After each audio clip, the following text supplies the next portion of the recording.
Hello. It's Alita from Alita's Keto Journey, and I just got home from working out. I thought I'd jump on here, and I've been thinking a lot about starting a series about how to get started on keto/low carb. And I got a couple of texts from some friends earlier asking me to help them get started, and I thought, what better time to start my little series on getting started than right now? It's the beginning of the year, and I've mentioned a couple little tips here and there, but I really want to dive into how to make this change, how to be successful.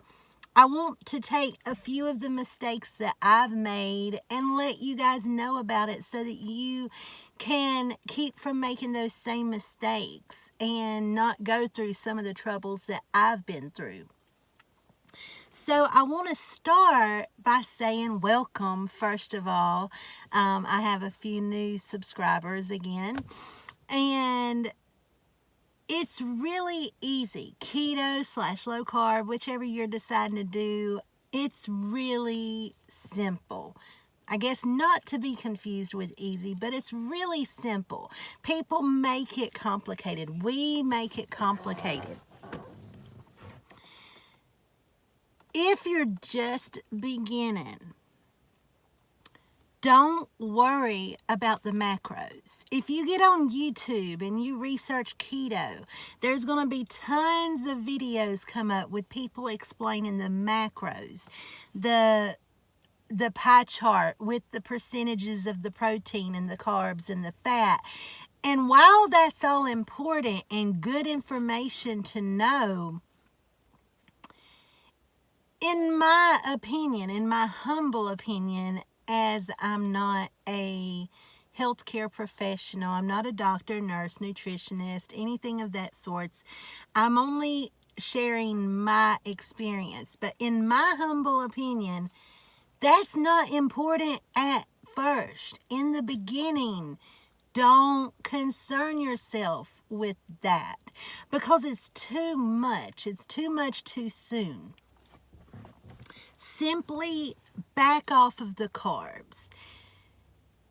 And in a sense, from what I can gather from my experience at least, it's a pretty natural course that your body's going to take. Once you back off the carbs, you're going to notice that your appetite naturally decreases over the next few weeks. You're going to notice that. And if you will become more aware of what you're doing and not mindlessly eat, that helps too. So if you're standing at the refrigerator with the door open looking and nothing looks appealing to you, maybe you need to ask yourself a question. Am I here out of hunger? Am I truly hungry? Or am I worried? Am I concerned about something? Am I depressed? Am I lonely? Am I just simply bored? And if any of those are the reason that you're standing at the refrigerator, you're not truly hungry. Therefore, food is not going to make you feel better. And there will be times, and I'm sitting there with food already in front of me in the middle of eating it, and I'm like, what are you doing? You're not even hungry. You're just bored. Or, get up and do something. Go to the gym. Call somebody.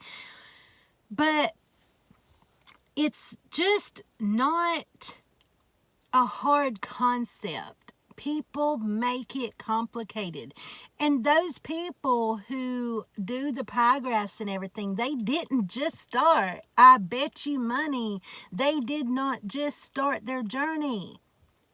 They've been doing it for some time and they have a grasp on it. And when you get there, that's wonderful. You can kick it up a notch and start counting your macros and do the little pie chart. I've done that. I've been there. I've been that person. And it's pretty easy. but not when you're trying to learn this whole way of eating. It's not easy if you're trying to do that as well as learn what you can and cannot have. Then it's not easy. It's overwhelming, and it can be detrimental to your journey. You can end up just giving up, throwing your hands up and being like, I'm done. Also, keep in mind why you're doing it. Everyone always says, do it for you. And that's true. Do it for yourself.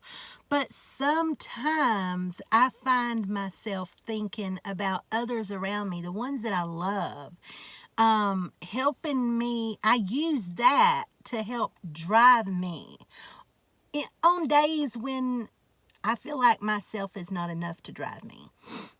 I might think about my nieces and nephews. I want to see them grow up and have kids of their own and get married, and not necessarily in that order, but I want to see them grow up and live a good life.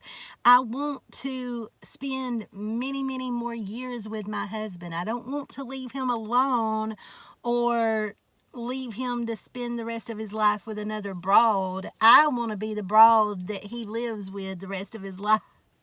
So, just whatever you have to keep in mind to keep your drive going forward, use it to your advantage. The simple task of getting into a certain dress or a certain size, to me at least, just has not ever been enough.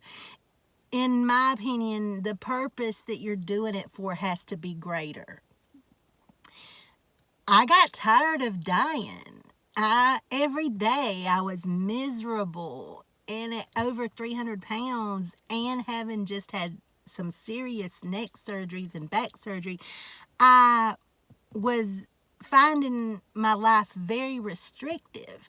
People talk about diets, any diet being restrictive, but it's really restrictive when you have a hard time getting yourself dressed or going to the restroom by yourself or getting a shower by yourself. That's restrictive.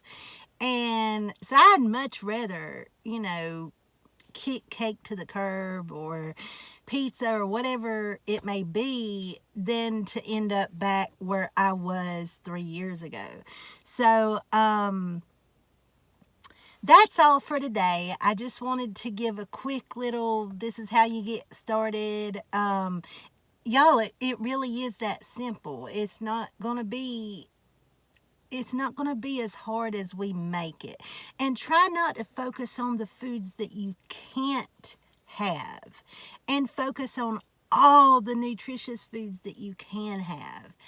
So with that being said, welcome to my journey. Glad to have you here. Let me know if there is anything I can help you with. I'll be glad to. Just leave a comment down below. And until next time, stay happy and be safe. Bye.